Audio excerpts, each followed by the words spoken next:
रामकृष्ण हरी. हरिभक्तीपरायण संत तुकाराम महाराज जीवनचरित्र यामध्ये आपण संत तुकाराम महाराजांचा संसार व वैराग्य जाणून घेत आहोत. एकदा तुकाराम रात्री मंदिरामध्ये कीर्तनात मग्न होते. त्यावेळी त्यांची पत्नी आवली घरामध्ये गाढ झोपी गेली होती. या संधीचा फायदा घेऊन 2 चोर त्यांच्या घरी शिरले. त्या दोघांनी मिळून दूध देणारी एक म्हैस त्यांच्या घरातून चोरली. एक चोर पुढे आणि एक चोर पाठीमागे असे त्या म्हशीला घेऊन गावच्या वेशीपर्यंत आले. हे चोरांचे कृत्य भगवान श्रीकृष्णांनी पाहिले. भक्तवत्सल भगवंतांनी विचार केला, तुकाराम तर माझ्या कीर्तनात दंग आहे आणि त्याची पत्नी आवली घरात झोपली आहे. तिला जर म्हैस चोरीला गेलेली कळाले तर ती तुकारामांना खूप त्रास देईल. मला काही करून त्या म्हशीला चोरांच्या तावडीतून सोडविले पाहिजे असा विचार करत भक्त कैवारी भगवंताने एक महाविक्राळ पुरुषाचे रूप धारण केले व हाती एक वजनदार टोणा घेऊन म्हैस चोरून नेणाऱ्या त्या 2 चोरांसमोर उपस्थित झाले. त्या दोन्ही चोरांनी आपल्या वाटेवर दंडुका हाती घेऊन उभ्या असलेल्या त्या महाविक्राळ पुरुषाला पाहिले. दोघेही घाबरले आणि म्हशीला घेऊन दुसऱ्या वाटेने पळू लागले. थोड्याच अंतरावर पुन्हा त्यांच्या वाटेवर तोच महाविक्राळ पुरुष त्यांच्या डोक्यात दंडुका मारण्यास वाट पाहत असल्याचे दिसून आले. भयभीत होऊन ते चोर चहू दिशेने सैरावैरा पळत सुटले. पण सर्व ठिकाणी चारी दिशांना त्यांना मृत्यूच्या स्वरूपात महाविक्राळ पुरुष दिसू लागला. दोन्ही चोर गोंधळलेल्या अवस्थेत एकमेकांशी बोलू लागले. आता पहाट झाली आहे, थोड्याच वेळात दिवस उजाडेल व आमची चोरी पकडली जाईल आणि हा महाविक्राळ राक्षस तर आपल्याला पुढे जाऊ देत नाही. आता काय करावे? त्यानंतर त्यांनी स्वतःशीच विचार केला, हा तुकाराम विठ्ठलाचा निस्सीम भक्त आहे आणि आम्ही त्याची म्हैस चोरून घेऊन जात आहे म्हणून आमच्यासमोर हा महाविक्राळ दैत्य वाटेवर उभा राहत आहे. देव कुठल्या रूपाने आपल्या भक्तांचे रक्षण करेल हे सांगता येत नाही. आम्ही तुकारामांच्या घरी चोरी करून मोठी चूक केली आणि आपला जीवच धोक्यात घातला आहे. आपण जोपर्यंत चोरी केलेली म्हैस पुन्हा त्यांच्या घरी नेऊन सोडणार नाही तोपर्यंत या संकटातून आपली सुटका होणार नाही असा विचार करून दोघेही तुकारामांच्या घराच्या दिशेने चालू लागले. भगवंतही त्यांच्या मागे चालू लागले. चोरांनी पाठीमागे वळून पाहिले व त्यांना पुन्हा तोच महाविक्राळ राक्षस पाठलाग करताना दिसला. त्यांच्या मनात विचार आला, हा पाठीमागून नाही ना आपल्या डोक्यावर दंडुका हाणणार. ही भीती मनात धरूनच ते तुकारामांच्या घराच्या दिशेने चालू लागले. तुकारामांची ती म्हैस तिच्या जागेवर बांधून कोणाच्याही नजरेस पडण्या अगोदर तेथून पळून जाण्याचा ते चोर प्रयत्न करू लागले. पण काय आश्चर्य, जिकडे जाईल तिकडे तोच महाविक्राळ पुरुष त्यांना दिसू लागला. दोघेही चोर भयभीत झाले व विचार करू लागले की तुकाराम मंदिरात कीर्तन करीत आहे, तिकडे जाऊन त्यांना काय झाले ते सांगू व त्यांची माफी मागू. मंदिरात येऊन ते दोन्ही चोर कुठल्याही प्रकारची लाज व भय न बाळगता हात जोडून नम्रपणे तुकारामांपुढे निवेदन करू लागले. ते म्हणाले, आम्ही दोघेही चोर आहोत. फार मोठी चूक आमच्या हातून झाली आहे, त्याची आम्हाला लाज वाटते. आम्ही तुमच्या घरून म्हैस चोरून घेऊन जात होतो, पण वाटेवर एक महाविक्राळ राक्षस चहू दिशेने आमची वाट अडवित होता.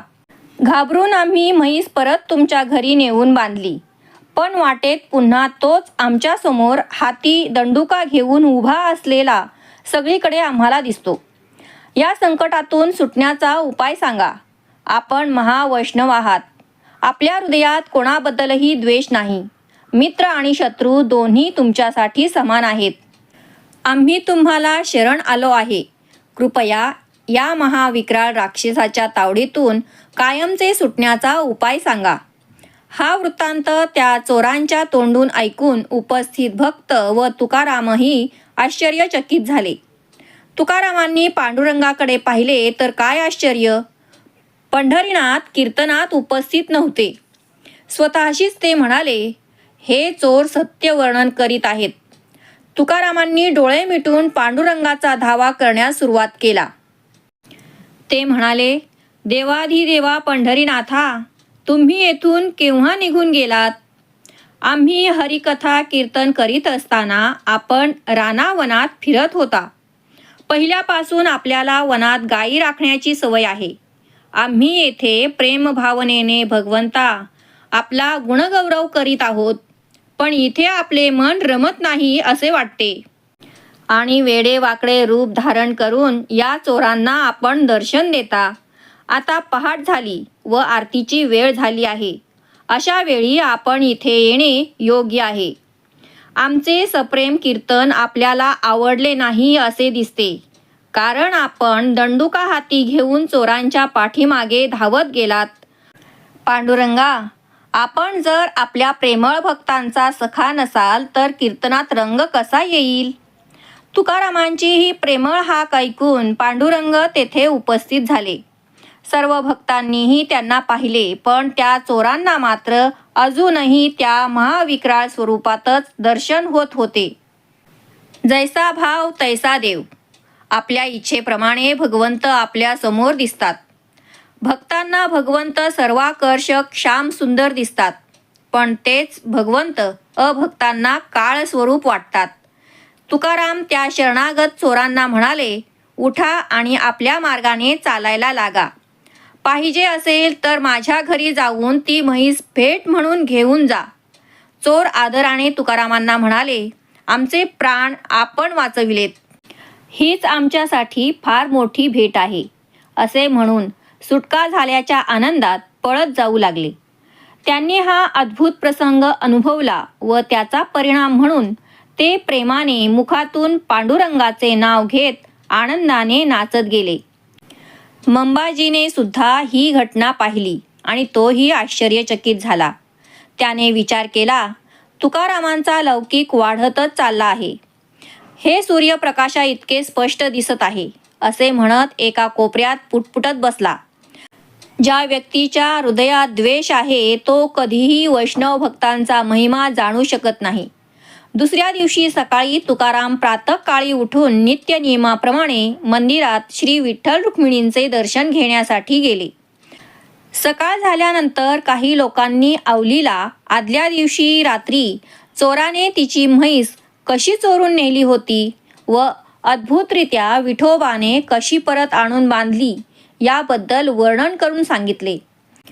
ती ही घटना ऐकून विस्मित झाली आणि आनंदाने तिने तुकारामांना न्याहारी करण्यासाठी बसविले.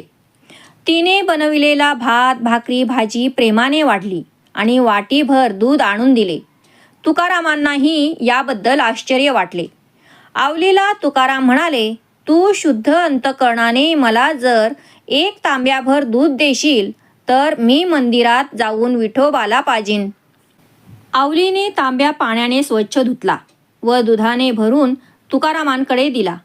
त्यांनी ते दूध मंदिरात येऊन भगवंतांना प्रेमाने पाजले. एक दगडाची मूर्ती वाटणारे भगवंत तुकारामांच्या हातून प्रेमाने प्रत्यक्षात दूध पित असत. ब्रह्मादिक देवतांना सुद्धा वशीभूत न होणारे भगवंत आपल्या प्रेमळ भक्तांच्या सहज स्वाधीन होतात. काही दिवसांनी आवलीला याबद्दल संशय येऊ लागला. तुकाराम दररोज तांब्याभर दूध घेऊन मंदिरात जातात, पण मला कळत नाही त्याचे काय होते. घरामध्ये मुलांना खाण्यासाठी अन्न नाही, दही लोणी करण्या एवढे पुरेसे दूधही नाही. माझा संसार कसा चालेल? तिने खरे खोटे काय आहे हे पाहण्याचा निर्धार केला. त्यांची धाकटी मुलगी भागीरथी ही तुकारामांबरोबर नित्य मंदिरात जात असे. तिला एकांतात नेऊन प्रेमाने तिच्या डोक्यावरून हात गोंजारत आवलीने विचारले, तुझे वडील दररोज मंदिरात जे दूध घेऊन जातात ते खरोखरच तो काळ्या पितो का? काय ते खरे सांग. त्यावर भागीरथी म्हणाली, हो, हे खरे आहे की भगवंतांच्या विग्रहाला वडील दूध पाजतात, ते पितात व उरलेले माझे वडील पितात आणि मलाही थोडे देतात.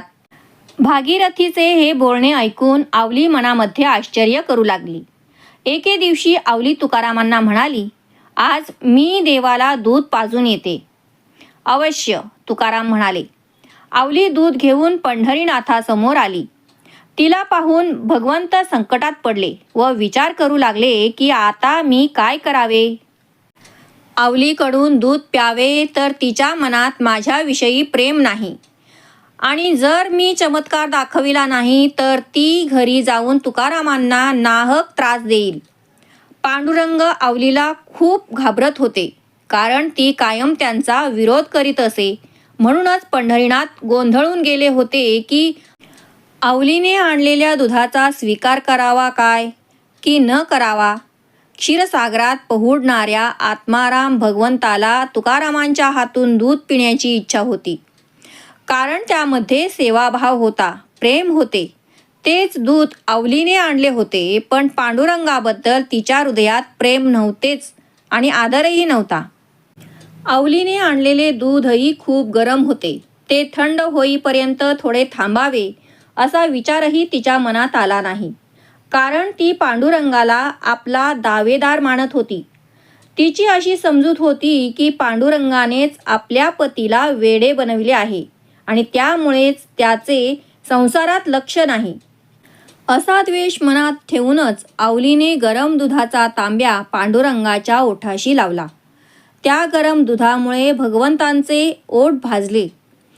परिणामी त्यांनी आपली मान व डोळे बाजूला वळविले. हे पाहून आवली विस्मयचकित झाली व म्हणाली, हा काळा पाषाण दिसतो, पण यातही जीव आहे. आपला घरधनी नित्य दूध पाजवितो हे खोटे नाही तर. आवलीने आश्चर्यचकित होऊन पांडुरंगाकडे पाहिले, तेव्हा गरम दूध प्यायल्याने त्यांचे ओठ भाजून फोड आले होते. त्यानंतर ती घरी परतली. त्याच वेळी तुकारामांच्या ध्यानात येऊन पंढरीनाथ म्हणाले, तू आळस करून आज मंदिरात माझ्यासाठी दूध घेऊन आला नाहीस. आवलीने कुठल्याही परिणामांचा विचार न करता माझ्या ओठाला गरम दुधाचा तांब्या लावला. तू या संसाराचा माझ्यामुळे त्याग केला आहेस, म्हणून माझ्याप्रती तिच्या मनात शत्रुभावना आहे. मला ती शत्रू समजते, म्हणून तिच्या हृदयात माझ्याविषयी प्रेमभावना नाही. तुकाराम भगवान श्रीकृष्णांचे हे कथन ऐकून कासावीस झाले आणि आवलीला म्हणाले, तू पांडुरंगाला गरम दूध कसे पाजलेस? आवली म्हणाली, तुमच्याच प्रवचनात मी ऐकले आहे की गोकुळामध्ये ज्यावेळी वनात आग लागली होती, तेव्हा गोकुळवासियांचे रक्षण करण्यासाठी श्रीकृष्णांनी तो अग्नी स्वतः भक्षण केला होता. ही गोष्ट जर खरी असेल तर माझ्या थोड्याशा गरम दुधाने त्यांचे ओठ कसे भाजले आणि त्यांनी आपली मान का फिरविली? प्रत्यक्ष मंदिरात जा आणि पहा. हे ऐकून तुकारामांचे अंतःकरण सद्गदित झाले. धावत धावत मंदिरात येऊन पांडुरंगाकडे पाहिले तर खरोखरच त्यांच्या ओठावर फोड येऊन सूज आली होती व त्यांची मान वळली होती. तुकारामांचे डोळे अश्रूंनी भरून आले.